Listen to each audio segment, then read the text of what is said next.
안녕하세요. 네, 전쟁이 지금 한창입니다. 2월 28일에 미국이 이스라엘과 함께 이란을 전격적으로 공습을 하면서 전쟁이 시작됐습니다. 미국은 선제 공격이 꼭 이제 불법이라는 건 아니기 때문에 국제법상으로 본인들은 미국 트럼프 쪽에서는 국제법을 위반한 게 아니다라고 하고 있고 또 영국이나 또 프랑스, 스페인 등등의 또 다른 나라들에서는 국제법을 미국이 위반한 것이다. 이런 식으로 이제 비난을 하고 있고 이제 그런 상황입니다. 그리고 이란이 이제 엄청난 공습을 받고 있고요. 하메네이가 37년의 철권 독재 정치를 하던 하메네이가 한 방의 폭사로 그냥 사망을 했고요. 함께 48명의 고위 관료들도 함께 사망을 했다고 합니다. 이렇게 전쟁이 에픽 퓨어리라는 장엄한 분노 작전이라는 이름을 걸고 미국 이스라엘이 그 이란을 지금 공격하는 이 전쟁이 시작되고 있는데요. 앞으로 전쟁이 좀 빨리 끝나야지 우리도 에너지 위기에서 좀 벗어나고 좀 경제에 큰 타격을 받지 않을 텐데 얼마나 이 전쟁이 오래 갈 것인지 정말 걱정스러운 상황입니다. 그래서 오늘은 이 전쟁에 대해서 얘기를 해보면서 미국은 대체 왜 저렇게까지 이스라엘 편만 드는 걸까? 그게 좀 궁금해서 찾아봤습니다. 그래서 미국이 저렇게 딱히 미국의 이익이 될 것 같지 않은데 저렇게 이스라엘 편만 드는 이유가 뭔지, 미국의 저렇게까지 전쟁을 감행하는 이유가 무엇인지, 그 역사적인 배경하고 현재의 상황하고 요런 맥락들이 뭐가 있는지 한번 알아봤습니다. 네, 한번 같이 가보시죠. 이 사람이 하메네이인데 2월 28일 공습으로 이제 사망했죠. 그리고 작전명이 에픽 퓨어리입니다. 저는 개인적으로는 하메네이 이 강경 시아파 신정 체제 독재 정치를 한 이 사람이 죽었다는, 폭격으로 사망했다는 것에 대해서 그 이란의 정치 체제가 특히 여성들을 엄청나게 억압하는 체제고, 작년인가는 여대생 22살 여대생이 히잡을 제대로 입지 않았다라는 이유로 이란에는 도덕 경찰이라고 있습니다. 어, 돌아다니면서 히잡을 제대로 입지 않는 여성들을 감옥에 가두는 역할을 하는 그런 도덕 경찰이 있는데, 그 도덕 경찰한테 끌려가 가지고 맞아서 죽었어요. 이 여대생이. 그래서 대대적인 시위가 그때 일어난 적이 있죠. 그리고 그 여성들한테 무슬림 히잡을 강요하는, 이러면서 대대적인 인권 탄압을 하고, 또 얼마 전에 1월 달에는 또 대대적인 반정부 시위가 있었잖아요. 반정부 시위 때 한 2, 3일 동안 인터넷이 끊어지면서 그 사이에 한 4만에서 6만 명의 이란 국민들이 처참하게 학살을 당했는데, 그 자국민을 학살한 본인이 이 사람 하메네이죠. 그래서 그렇게 죽은 거에 대해서 그렇게 크게 안타까운 마음이 없지만, 그렇지만 이렇게까지 미국이 일방적으로 이스라엘 편을 들어가면서 전격적인 공습을 해야 되느냐, 이건 또 다른 문제죠. 그래서 그거에 대해서 이제 왜 저렇게까지 미국이 해야 되는지 그게 이해가 안 가서 한번 알아봤습니다. 미국은 왜 항상 이스라엘 편을 드는 걸까? 네. 일단 광고부터 먼저 하겠습니다. 광개토 태왕릉 비문 해설과 임나가라 위치, 인터넷 교보, 예스24, 알라딘 등 온라인 서점과 오프라인 서점에서 판매 중입니다. 한번 구입해봐서 한국 고대사에 관심을 가지고 고대사 왜곡 문제, 그리고 광개토 태왕 비문에 있는 내용들이 현재 학계가 얼마나 왜곡되게 해석을 하고 있는지, 이게 궁금하시면 한번 구입해서 읽어봐 주시면 감사드리겠습니다. 감사합니다. 네, 가보겠습니다. 이게 이제 이 중동 문제가 발생한 것의 뿌리를 찾아 들어가면 거기에는 영국이 있습니다. 그래서 사실 우리가 이 세계사 1차 세계대전, 2차 세계대전 이런 거를 다 그리고 그 유럽 역사를 공부를 하다 보면 모든 악행의 그 뿌리에는 영국이 들어있다라는 걸 알 수가 있는데요. 이 지금 중동 문제의 뿌리도 이렇게 얽히고 설키고 복잡하게 얽히고 설키게 된 뿌리는 영국이 뻥카드를 치면서 이중 삼중으로 사기 계약을 했던 그 상황을 찾아갈 수 있습니다. 그 뭐냐면요. 1차 세계 대전 중에 이제 1차 세계 대전이 오스만 제국하고 독일, 오스트리아, 헝가리 제국이 동맹국이고 연합국은 이제 영국, 프랑스, 러시아 이쪽이 이제 연합국이었잖아요. 미국이 나중에 이제 거기에 붙게 되고 그랬을 때 이제 영국이 오스만 제국하고 이제 맞서 싸울 때 맥마흔이라는 사람이 그 이집트에 있는 주영 대사 공사 정도 되는 사람이었는데 그러니까 이집트에 있는 어 영국 외교관이죠. 이 사람이 당시 이제 오스만 제국이 얼마나 컸냐면 지금 이 사우디아라비아 반도부터 시작해서 현재 그 터키, 투르키하고 그다음에 발칸반도 있죠. 거기도 다 오스만 제국이었고 이쪽 그 이집트 쪽 해가지고 그 해안가 리비아 뭐 이쪽까지 해가지고 다 이제 오스만 제국이었어요. 어마어마한 영토를 가졌던 오스만 제국이었고요.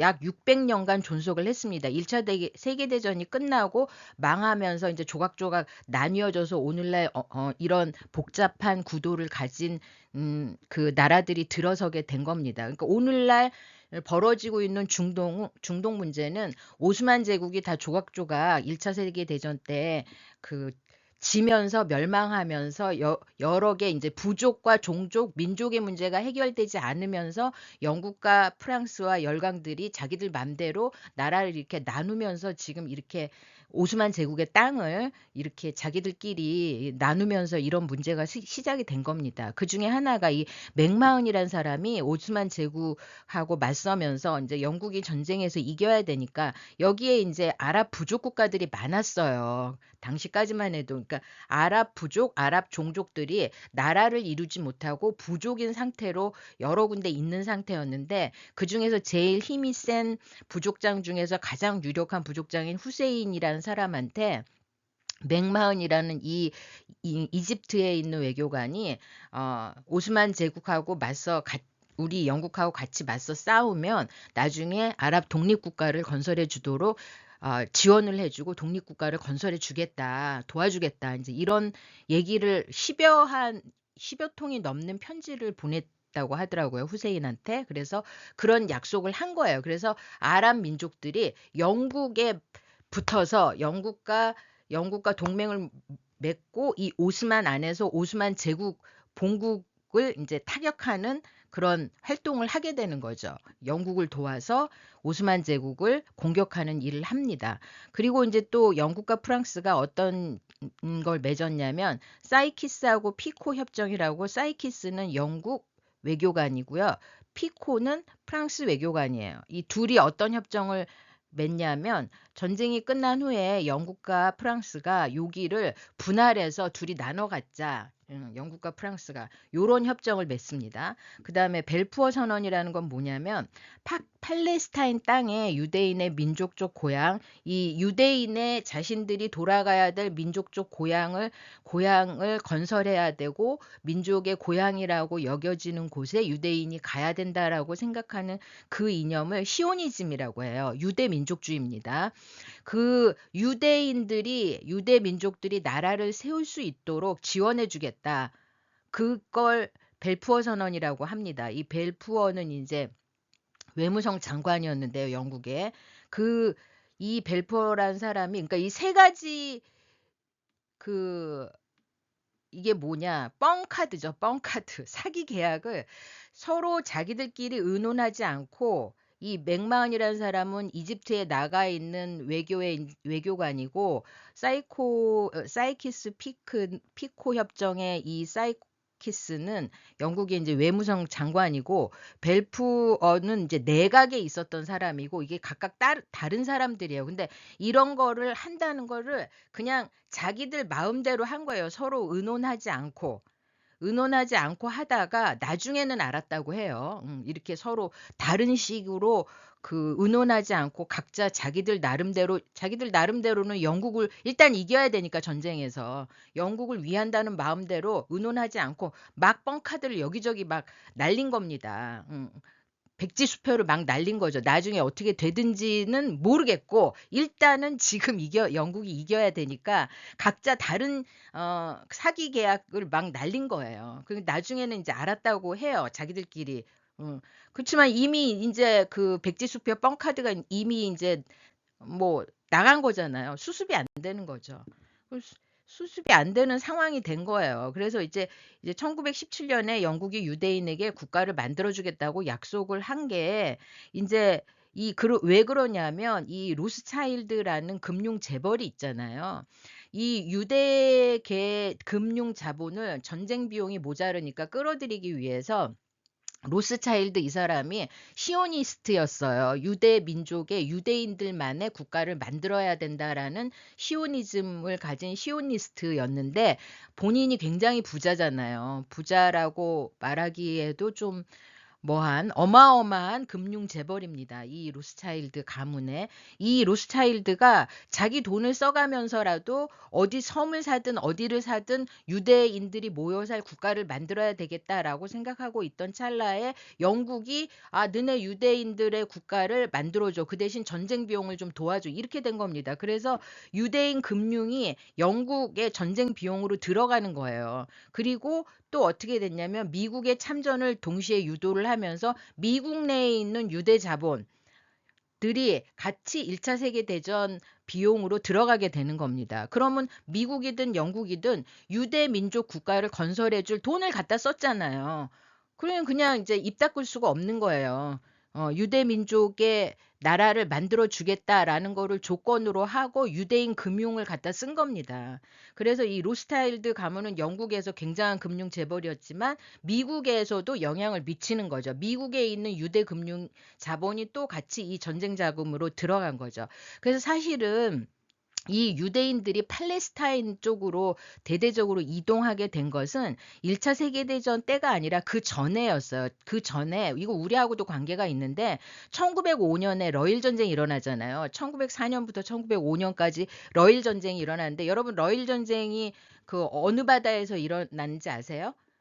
예. 인천 앞바다에서 1904년에 1차 해전이 일어났고 그다음에 울산 앞바다에서도 또 했죠. 인천 앞바다에서 러일 전쟁, 울산 앞바다에서 러일 전쟁. 그다음에 1905년에 마지막으로 러시아가 패할 때는 대한해협 대마도 그 사이에서 러일 전쟁이 일어나고 이제 러시아가 패한 걸로 되잖아요. 근데 그때 이제 이게 제정 러시아, 짜르 러시아였잖아요. 요때 이제 러시아가 지니까 이때 당시 이제 황제가 어 누구 때문에 졌냐 인제 희생양이 필요한 거예요. 그래서 러시아 내에 유대인이 많이 살고 있었습니다. 러시아계 유대인들이 탄압을 합니다. 이 유대인들 같은 못된 놈들 때문에 하나도 러시아 국익에 도움이 안 되는 이런 유대인들 때문에 러시아가 진 거다. 이렇게 해서 유대인 탄압을 엄청나게 해요. 그래서 그때 러시아의 제정 러시아의 니콜라이 2 세죠.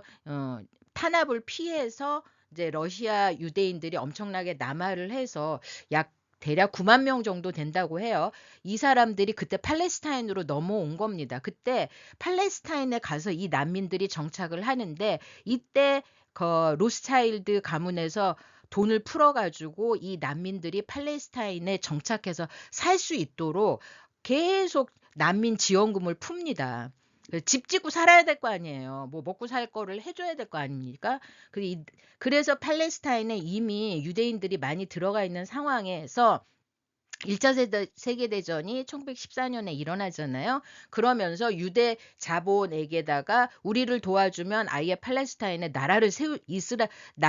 유대민족 나라를 아예 세우도록 해주겠다. 이런 뻥카를 친 거예요. 아랍한테는 아랍 민족의 나라를 세워주게 하겠다. 이렇게 하고 이스라엘 유대인들한테는 유대인의 나라를 세우도록 하겠다. 막 날린 거죠. 거짓말, 사기를. 그래서 이렇게 꼬이게 된 겁니다. 그리고 이제 1, 2차 세계대전이 끝나면서 이제 유럽이 초토화가 되고 영국의 국력이 많이 쇠퇴를 했죠. 그리고 이제 이 꼬인 문제가 감당이 안 되는 거잖아요. 그래서 이제 유엔으로 이제 난 모르겠다. 유엔이 무슨 힘이 있습니까? 사실 뭐 물론 힘이 뭐 그렇게 없다고 할 수는 없지만 어쨌든 명목상으로나마 명목상으로 있는 유엔에게다가 팔레스타인 문제를 떠넘기고 영국이 빠지고 거기에 이제 2차 세계대전 이후에 세계 질서의 주도권을 유럽은 완전히 거기가 전쟁터였기 때문에 황폐화가 되고 경제고 뭐고 공장이고 뭐고 나만 하는 게 없었잖아요. 그러니까 이제 거기는 뻗어버리고 그 힘의 공백을 유일하게 거기 이제 미국은 전쟁터가 아니었으니까 거기에 이제 미국이 들어가서 세계 체제를 감당하게 되면서 이 이스라엘 문제도 미국이 떠안게 된 겁니다. 그래서 일단은 그래서 이제 어떻게 됐느냐? 이 이스라엘을 바라보는 지금 현재 이제 미국이 전 세계 체제의 원탑이 된 거잖아요. 그리고 이제 그때 당시에 소련이 이제 볼셰비키 혁명, 1, 2차 혁명을 겪으면서 공산주의 나라가 되면서 이념 전쟁으로 이제 2차 세계대전이 끝나면 들어가게 되죠. 2차 세계대전 당시 때는 미국과 소련이 한편이었죠. 나치 독일에 대항해서. 근데 끝나고 나서 이제 갈라지게 된 겁니다. 소련의 공산주의 혁명이 완성을 해서 레닌 정부가 들어서면서 이제 그 이념의 확산을 저지해야 된다라는 명분이 들이대면서 소련이 계속 남진을 하는 걸 소련이 남진을 한다는 건 공산주의 세력이 남하하는 거잖아요. 그리고 넓어지는 거니까 미국이 이거를 막아야 된다라는 그러한 정치적 이념적 명분이 생긴 겁니다. 그리고 석유 그 중동 지역이 이제 석유 에너지가 엄청나잖아요. 근데 지금 현재는 미국의 셰일 가스 혁명이라는 것 때문에 미국은 석유가 부족한 나라가 아니고 미국 땅에서 석유가 많이 나오는 나라죠. 산유국입니다. 수출할 수 있을 정도로. 그래서 석유가 부족하지 않지만 이때까지만 해도 석유 자원이 있는 중동에서 미국이 세력이 약화되고 소련한테 그 주도권을 넘겨준다는 게 있을 수 없는 일이기 때문에 그거를 이제 에너지 자원, 석유 자원을 미국이 가져가야 되기 때문에 거기에 개입할 수 밖에 없었던 상황이 된 겁니다. 그래서 이제 이념적으로나 에너지 자원 확보적으로나 이제 미국이 거기를 집중적으로 개입을 할 수밖에 없는 상황이 된 건데 여기에 한 가지 더 있는 게 뭐냐면 2차 세계대전 와중에 유대인 홀로코스터를 겪었잖아요. 유대인 대량 학살, 이걸 홀로코스트라고 하는데 그러니까 미국을 포함한 유럽, 미국과 유럽을 이른바 서방 세계라고 합니다. 그 서방 세계에는 어떤 심리적, 정서적 부채 의식이 있냐면 그 유대인의 홀로코스트를 막지 못했다라는 정서적 심리적인 죄 의식이 있어요. 그걸 우리가 방치했다, 막아내지 못했다. 그러니까 유대인을 바라보는 유대민족, 이스라엘을 바라보는 서방 세계의 정서적인 기저에는 이게 아픈 손가락 같은 그런 심정이 있습니다. 우리는 이해하지 못하죠. 우리는 이해하지 못하는데 아무튼 자기들끼리는 그래요. 서방 세계에서는 이 유대 민족을 바라보는 마음이 죄의식, 도덕적, 윤리적 죄책감, 이 유대인을 엄청나게 뭐 한두 명 죽인 것도 아니고 1, 2만 죽인 것도 아니고 뭐 600만 명 어마어마한 숫자를 막 가스실에 집어넣어 가지고 그렇게 학살을 하는 거를 속수무책으로 자기들이 아무것도 못한 거잖아요. 이거에 대한 죄의식이 있어요. 정서적으로. 그거를 미국과 서방 세계가 사실상 떠안고 있는 겁니다. 이게 마음 양심이라는 그 깊은 곳에. 그래서 미국과 서방은 이 이스라엘을 어떤 방식으로 바라보고 있냐면 중동이라는 척박한 환경 속에서 피어난 민주주의의 보루이고 상징이라고 생각하고 있습니다. 그리고 또 유대민족한테 유대민족 국가 세워주겠다고 하는 뻥카드를 날렸지만 그것도 어쨌든 해줘야 되는 거 아닌가 이런 생각을 가지고 있어요. 그래서 미국도 여기에 같이 발을 담그고 있는 겁니다. 정서적으로. 같은 정서라고 생각하시면 돼요. 그래서 어쨌든 여기서 잠깐 이슬람에 대해서 잠깐 살펴보겠는데요. 이슬람은 수니파하고 시아파하고 이렇게 나눠져 있잖아요. 이게 수니파, 시아파가 이제 왜 나눠졌냐면 수니파 이제 이슬람이라는 종교를 무함마드가 6세기인가에 6세기, 7세기 그때에 만들었어요. 그리고 이제 죽을 때 7세기경에 죽는데 죽고 난 다음에 무함마드가 죽고 난 다음에 정통적인 그 계승을 누가 이어받아야 되냐, 그러니까 후계자가 누가 되어야 되느냐 있을 때 대부분이 이제 순위파가 투표를 통해서 다수결로 통해서 결정을 하자 이렇게 주장한 파가 다수파예요. 그 다수파를 순위파라고 합니다. 헷갈리시면 이 숫자를 기본으로 해서 순위파가 다수파다 이렇게 생각하시면 돼요. 투표를 해서 다수결로 인해서 많은 표를 받은 사람을 후계자로 정하자라고 주장한 쪽이 순위파고 이게 다수파입니다. 그리고 순위파의 맹주는 사우디아라비아예요. 그다음에 그렇지 않고 무함마드의 사위, 그러니까 사위 근데 딸만 있었어요. 무함마드가 아들이 없고 그래서 딸하고 사위가 있었는데 이 사위가 이슬람교 그 종교가 이제 확장되고 공고화되는데 굉장히 큰 공을 세웠습니다. 사위가. 그래서 한쪽에서는 아니 무슨 투표를 이슬람교 교세 확장에 공헌을 했던 사람이 정통적으로 후계자가 돼야지 무슨 투표냐 말도 안 된다 이렇게 주장한 쪽이 시아파입니다. 이 시아파가 소수파고요. 순위파가 다수파입니다. 이렇게 나눠졌죠. 이게 이제 1400년 전 일인데 아직도 이거 갖고 싸운 겁니다. 아직도 1400년 전에 무하마드 후계자를 어떻게 결정할 것인가 가지고 순위파 시아파가 나눠졌는데 이거 가지고 아직도 싸우고 있는 거예요. 그래서 이 시아파의 맹주가 이란입니다.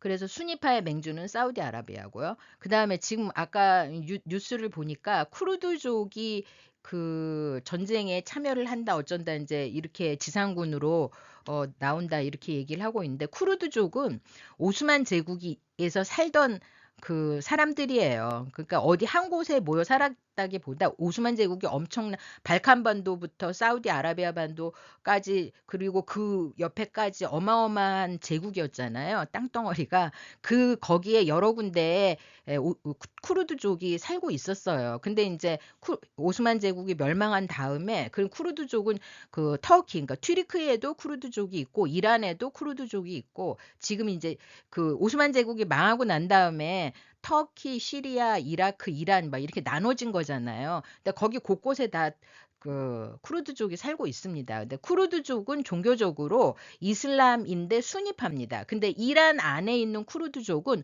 숫자가 적어요. 이란 안에서는 소수파죠. 이란은 이슬람인데 이란은 아까 말씀드린 대로 시아파의 맹주잖아요. 그러니까 이란은 정권이 시아파 정권이고 시아파인 사람들이 많은데 많이 사는 곳이 이란입니다. 근데 이 이란에도 쿠르드족이 살고 있는데 쿠르드족은 종교적으로 순위파입니다. 근데 이란 안에서 숫자가 적은 거죠. 소수파인 거죠. 근데 이 이제 쿠르드족이 이란 정부를 공격한다고 하도록 지금 이제 트럼프가 이렇게 뒤에서 자꾸 이렇게 수석수석 하고 있는 모양이에요. 가만히 보니까.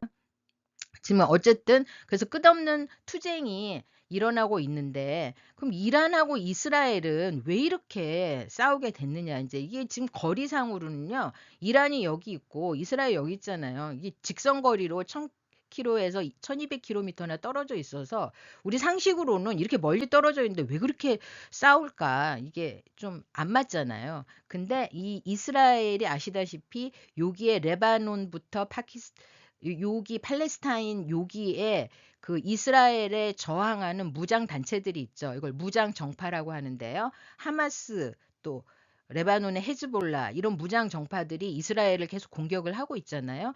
요 강경한 반 이스라엘 무장 정파들을 뒤에서 계속 지원을 해주는 나라가 이란입니다. 그래서 요런 관계로 해서 이스라엘과 이란은 엄청나게 서로 어느 한쪽이 죽어야 돼요. 이게 막 어마어마한 원수입니다. 이 하마스하고 헤즈볼라를 이스라엘이 공격하고 없애기도 했고 하마스하고 헤즈볼라가 이스라엘을 엄청 공격하기도 했고 이 사이가 이 하마스하고 헤즈볼라가 이스라엘 사람들을 여자 어린이들을 끌고 가서 인질로 끌고 가가지고 참혹하게 죽이고 총살하고 뭐 그러기도 하고 서로 아주 사륙을 뭐 엄청나게 벌이고 있는 관계죠.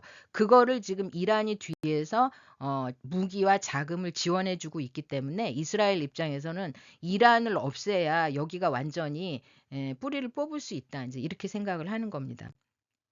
그래서 미국이 이 전쟁에 개입하는 거는 옛날처럼 석유 자원을 지키기 위해서는 아니고요. 석유는 이미 미국 안에서 충분하다.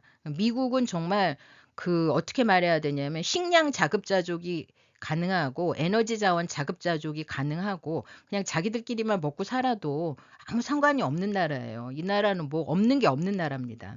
근데 어쨌든 이 지금 오늘날 지금 이렇게 전쟁이 되는 데 있어서는 이 이란이 그럼 어느 정도로 지금 이 전쟁이 일어나는데 사실은 협상 중이었다고 하죠.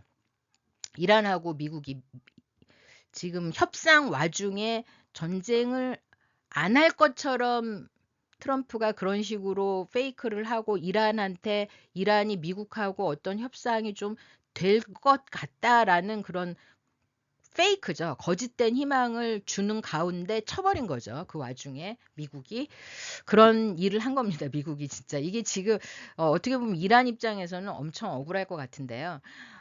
제가 보기에는 이란도 미국을 자극하는 일을 많이 한 것 같아요. 뭐냐면 이란이 지금 사실상 중국의 보호국입니다. 그러니까 이란이 일일 석유 생산량이 약 300만 배럴 정도 되는데요.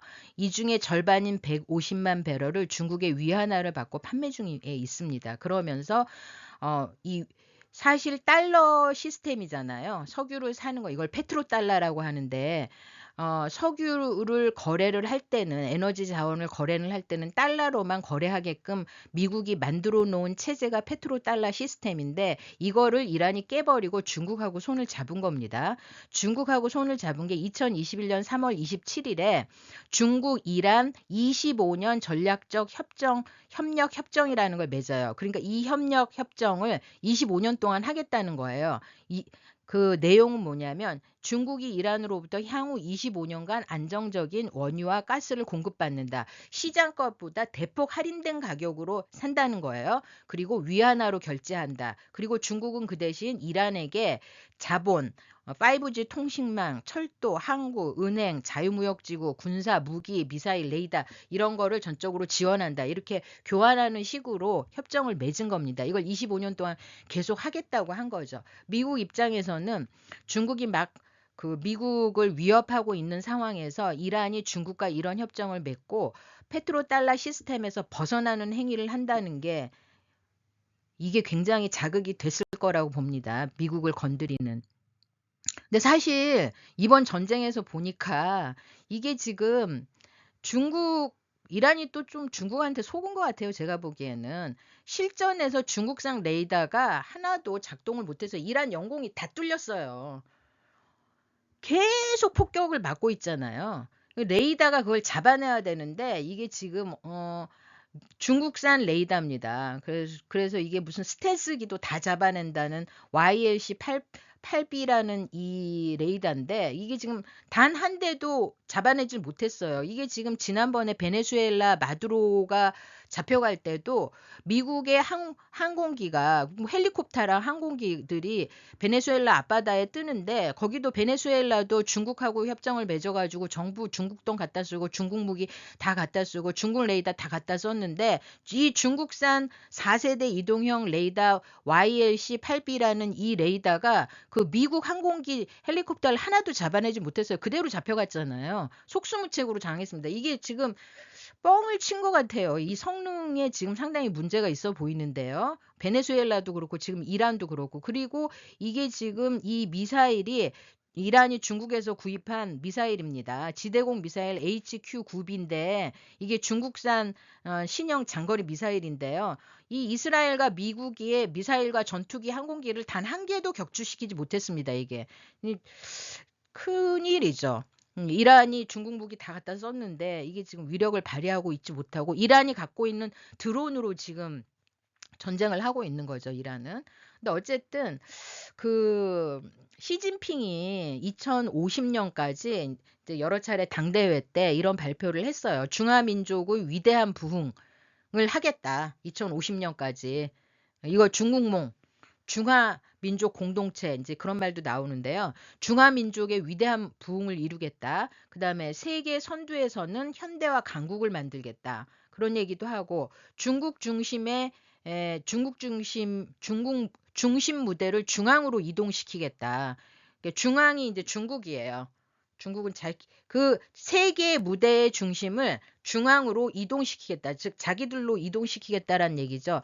이거를 중화민족주의라고 할 수 있는 이 발표를 미국은 이걸 어떻게 해석을 했냐면 미국을 꺾고 중국이 원탑이 되겠다는 의지로 보고 있는 거예요. 미국이 지금. 예, 지금은 미국과 중국이 이렇게 투그레이드, 투탑을 인정하는 것 같지만 대우를 해주잖아요. 어쨌든지 간에 싸우고 있지만 그래도 미국은 겉으로는 미국이 중국을 미국과 대등한 위치로 대우는 해주겠지만 속으로는 어떻겠습니까? 미국을 꺾고 중국이 1위가 된다라는 것을 미국이 절대 용납하지 않죠.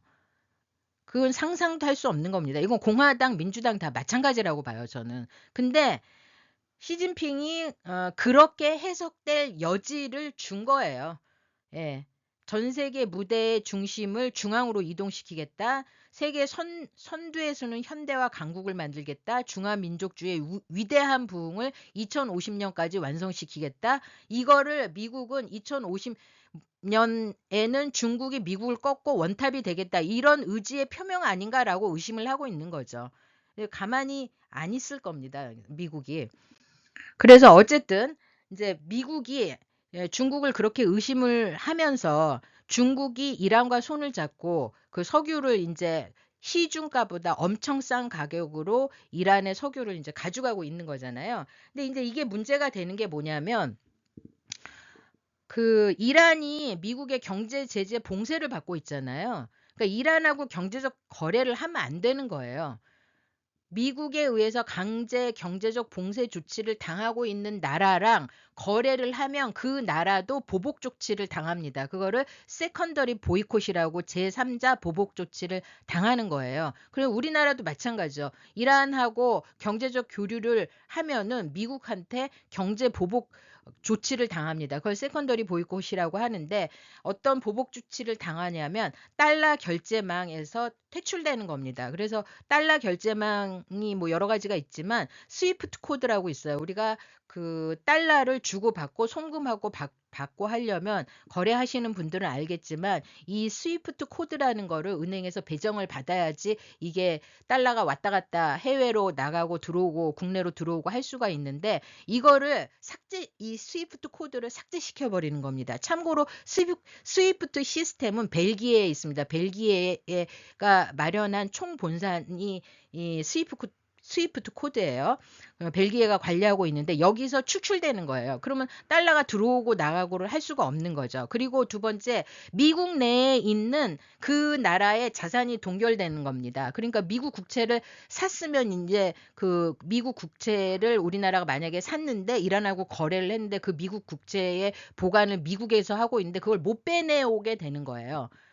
자산이 동결되는 거죠. 그래서 중국도 웃긴 게 뭐냐면 중국 공산당 고위층 당 간부들은 미국 내 자기 자산들이 있습니다. 그래서 어떻게 하냐면 자녀들이 미국에 유학을 많이 가고 특히 미국 공산당의 고위층이 되려면 하버드대 케네디 스쿨의 미국 공산당 고위 간부들 교육하는 그 스쿨이 있어요. 케네디 스쿨에 그 과정이 있습니다. 중국 공산당 고위 관료들이 그 교육을 받는 걸 당교라고 하는데 이걸 우스갯소리로 미국의 중국 공산당 고위 관료들이 교육을 받는 미국의 당교라고 얘기하기도 해요. 이게 하버드대에 있는 케네디 스쿨에 그런 게 있는데 여기로 유학을 많이 갑니다. 공산당 간부들이. 그래서 영주권을 취득하기도 하고 그 영주권으로 부동산도 매입하고 주식도 매입하고 그 미국 안에 미국의 부동산을 매입한 중국 공산당 고위 간부들이 많이 있는 거죠. 자녀들 이름으로 하든지 뭐 차명을 쓰든지 어쨌든지 그렇게 가지고 있는 거예요. 그러면 이 미국 내 자산이 동결이 되면 그거를 다 빼내오지 못하고 뭐 동결이 되면 빼내오지도 못하고 아무것도 못하는 거예요. 그러니까 중국이 이란하고 석유를 사오고 하면서 미국으로부터 세컨더리 보이콧이라는 제3자 제재 보복 조치를 당하면 안 되는 거잖아요. 예. 이란하고 교역을 하면 그런 보복 조치를 당하니까. 그러면 어떻게 하느냐? 이란 석유를 그럼 도대체 어떻게 중국으로 빼내오느냐 이런 얘기죠. 이란에서 일일 300만 배럴 정도의 생산을 하는데 그 반 약 150만 배럴 정도를 중국으로 그러면 어떻게 수출을 하느냐는 거죠. 이게 유령 선박을 이용을 합니다. 중국이 이렇게 합니다. 약 1333척의 유령 선단이 이제 운영이 되고 있는데요. 이제 호르무즈 해협으로 빠져나오면서 그 송신기 GPS 그로 하는 송순신기를 오프 시켜버립니다. 꺼버립니다. 그러면 그 현재 실시간 해상 교통 무역 상황 지도가 있는데 그 지도에서 사라져요. 내비게이션 같은 거죠. 거기서 사라집니다. 그리고 누구를 만나면 그 상태로 공해상으로 나가서 다른 배를 만나서 파이프를 연결해서 석유를 다른 배로 옮겨요. 그 다음에 이 배에다가 말레이시아산 또는 오만산이라는 딱지를 붙입니다. 그리고 깃발도 바꿔 달고 그렇게 해서 원산지를 말레이시아산 또는 오만산이라고 속인 그런 위조된 서류를 가지고 중국으로 산동반도 쪽으로 들어가는 겁니다. 그렇게 해서 이란 석유를 들어가는 거예요. 이게 약 미국에서 파악한 거는 약 1337척의 선단들이 이런 일을 하면서 이란 석유가 중국에 들어가고 있다라는 걸 미국이 알고 있죠. 아는데 봐주는 거죠. 이거 뭐 어떻게 할 수가 없으니까. 그래서 굉장히 괘씸한 거죠. 미국 입장에선 이란, 중국 둘 다다. 근데 페트로달러 시스템을 페트로 위안화 시스템으로 속이면서 미국이 이란을 경제 제재 봉쇄 조치를 했는데 그거를 유령 선박을 이용해서 그 시스템을 깨고 있는 거예요. 중국이 이란하고 같이 합동으로. 예, 벼르는 왔다고 봅니다. 저는 제가 보기에는 미국이 가장 직접적인 지금 그 뇌관은 이란이 60%로 농축된 440kg의 고농축 우라늄을 가지고 있는데 이거를 당장 즉각 폐기하라는 게 미국의 요구고 이란은 그냥 보유만 하고 있을게 뭐 이 정도의 요구인가 봐요. 절대 핵무기 안 만들 테니까 좀 봐줘. 이 정도로 해서 좀 협상을 하려고 했던 것 같아요. 이란은. 그런데 그거 절대 용납이 안 되는 게 뭐냐면 이란이 보유한 탄도미사일이 약 2,500기에서 3,000기의 미사일을 갖고 있어요. 여기에다가 이 핵무기 60%로 농축된 440kg의 우라늄을 핵탄두로 만드는 거는 일도 아닌 거죠.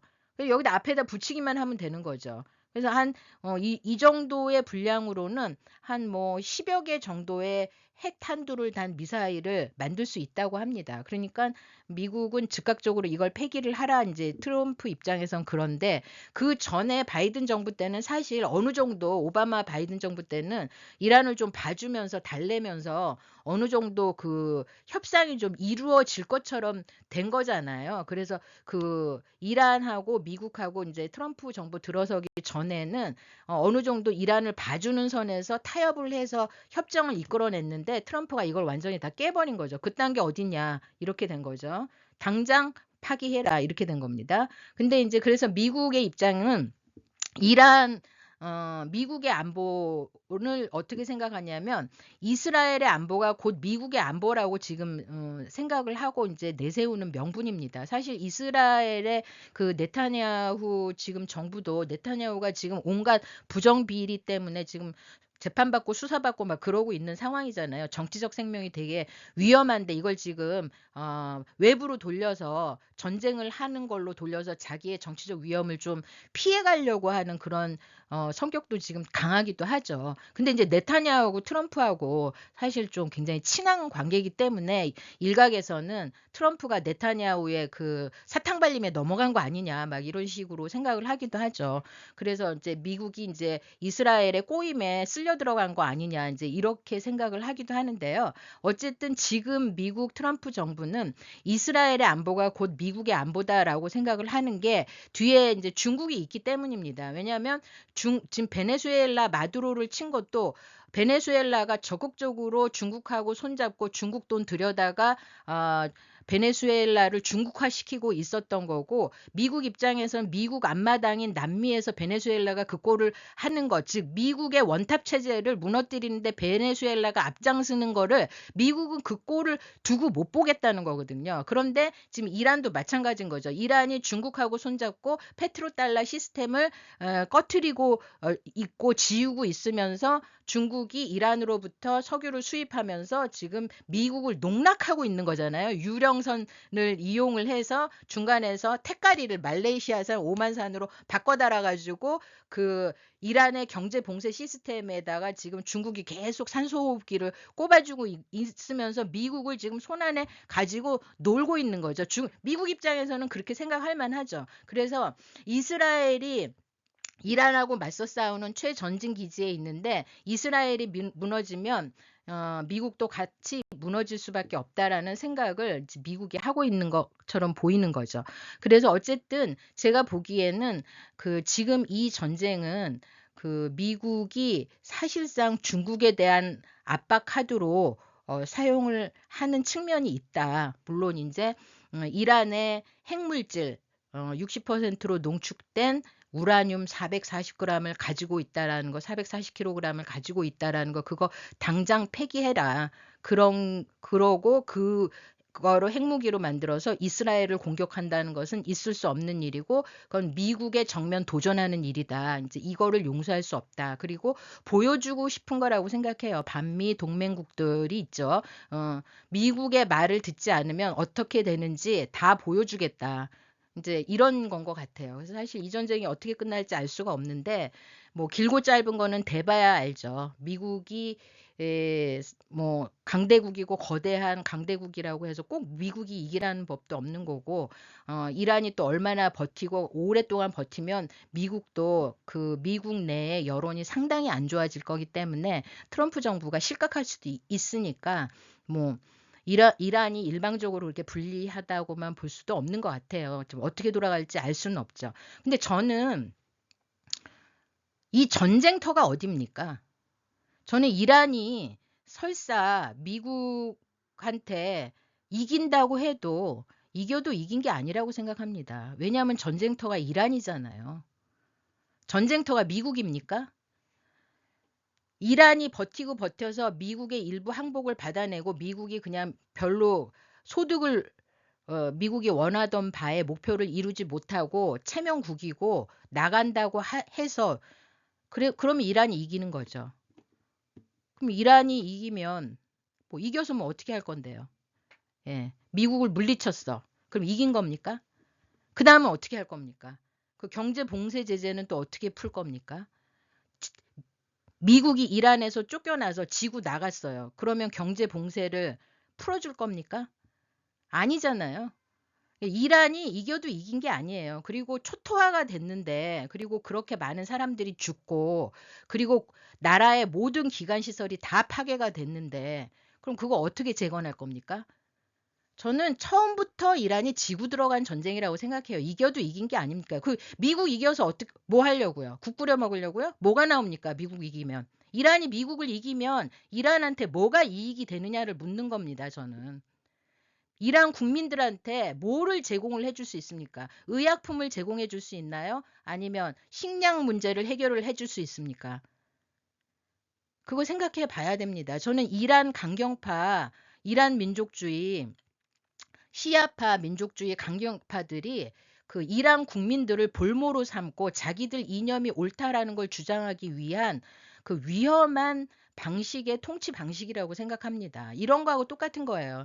솔로몬 왕이 있잖아요. 솔로몬 왕 앞에 가짜 엄마, 진짜 엄마가 가잖아요. 아이 하나를 가지고 이 아이가 서로 내 아이입니다라고 주장을 합니다. 그래서 솔로몬 왕이 어떻게 합니까? 가짜 엄마, 진짜 엄마 두 명의 여자한테 그래? 서로 다 그 아이의 진짜 엄마라고 우기니까 주장을 하고 있으니까 나는 모르겠고 아이를 반으로 잘라서 나눠 가지라 이렇게 판결을 내리잖아요. 그래서 어떻게 됩니까? 아이를 반으로 잘라가지고 나누면 그럼 진짜 엄마가 승리를 한 겁니까? 아니죠. 진짜 엄마가 울면서 내가 가짜 엄마라고 고백을 해야 되는 거죠. 그렇게 물러나야죠. 아이를 살리는 게 우선인 겁니다. 그래서 저는 이 그 강경하게 그 미국을 이겨서 뭐 이겨서 이란 국민이 부국 강병하고 행복하게 살 수 있으면 얼마든지 이기면 좋지만 이란이 이긴다고 해서 이란의 앞날에 행복이나 번영이 다가올 그럴 미래가 있는 게 아닙니다. 다시 생각하는 게 전 좋다고 봅니다. 네, 오늘은 여기까지 하고요. 다음에 이 전쟁의 상황에 따라서 다시 한번 리뷰를 해보도록 하겠습니다. 네, 감사합니다.